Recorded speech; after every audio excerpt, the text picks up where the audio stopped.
अस्सलामुअलैकुम नाजरीन। अमेरिका ने ईरान के खर्ग टापू पर शिद्दत अंगेज बमबारी की है। खर्ग वही जजीरा है जहां से ईरान अपने कच्चे तेल का तकरीबन 90% बरामद करता है।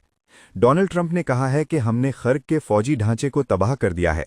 जजीरे से धुआं उठता हुआ देखा जा सकता है। लेकिन ईरान की फार्स न्यूज़ एजेंसी ने रिपोर्ट किया है कि हमले के सिर्फ 1 घंटे बाद ही वहां दोबारा काम शुरू हो गया।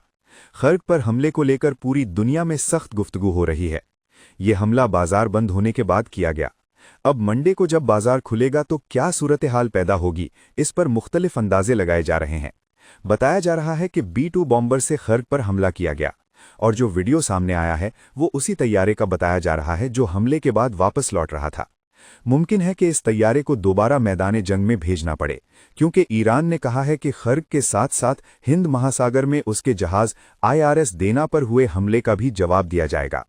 ईरान की IRGC ने दावा किया है कि इजराइल के नॉर्दर्न कमांड के बुनियादी ढांचे को तबाह कर दिया गया है। ये ईरान का अपना दावा है। ऐसा महसूस होता है कि अमेरिका ने उम्मीद छोड़ दी है कि वो हॉर्मुज पर मुकम्मल कंट्रोल हासिल कर सकेगा, इसलिए खर्ग को निशाना बनाया गया।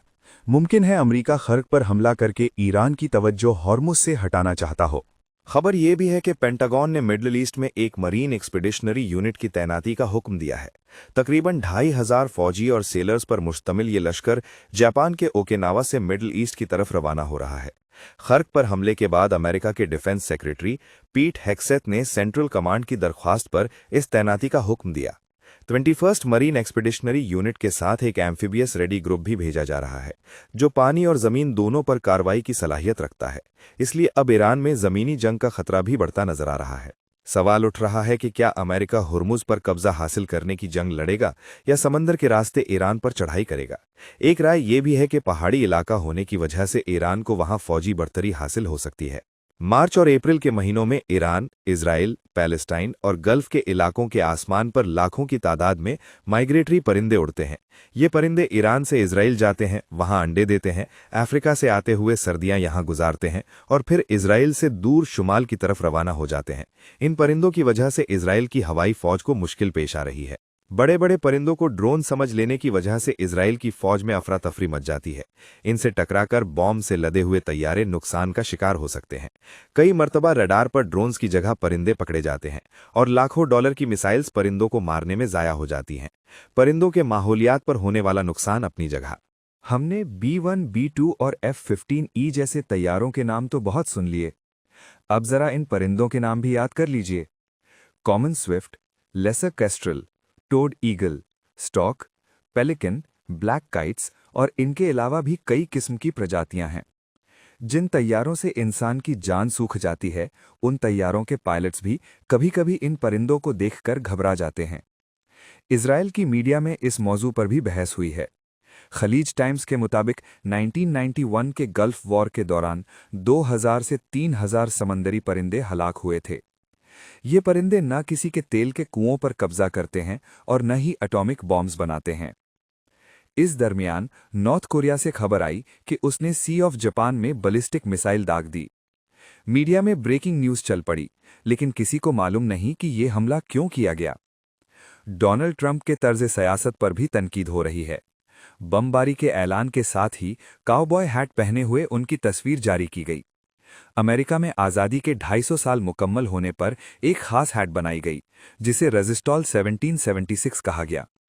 ट्रंप दुनिया को टोपी पहना रहे हैं और खुद भी एक खास टोपी पहने नजर आते हैं। ईरान और अमेरिका के हमलों में एक वाज़ेह फर्क नजर आता है। तेहरान के ऑयल डिपोज पर जब इजराइल ने हमला किया तो आग के शोले दूर दूर तक नजर आए। ईरान ने जवाब में मिसाइल्स चलाए और कतर, कुवैत, सऊदी अरेबिया और UAE की रिफाइनरीज मुतासिर हुई, मगर ईरान उन्हें मुकम्मल तबाह करने में कामयाब नहीं हुआ। इसके बरक्स इजराइल ने तेहरान के ऑयल डिपोज को जलाया और अमेरिका ने खर्ग को निशाना बनाया। स्ट्रेट ऑफ हॉर्मूज में जब शिपिंग पर पाबंदियां बढ़ गईं तो खबर आई कि रशिया और चाइना के टैंकर्स वहां से गुजर रहे हैं। गल्फ के कई ममालिक का तेल रुक गया, लेकिन ईरान का तेल अब भी कुछ हद तक निकल रहा है। It is open for transit should Iran not do that. Now, there's a reason why we chose, as one of our primary objectives, destroy the Navy.